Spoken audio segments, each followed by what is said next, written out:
with the CSX LED.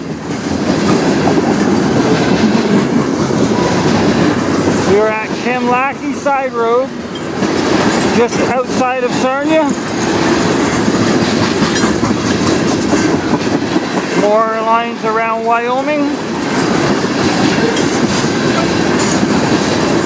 It's raining out a little bit. It's about 4 o'clock in the morning.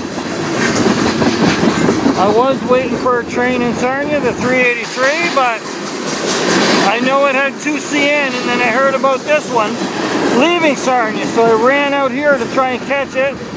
I went in the first 2 stops and was just missing it, so I kept going, got down to Kimlaki Side Road here and got it just in time.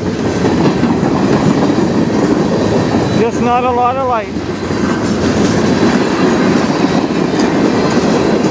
Just headlights.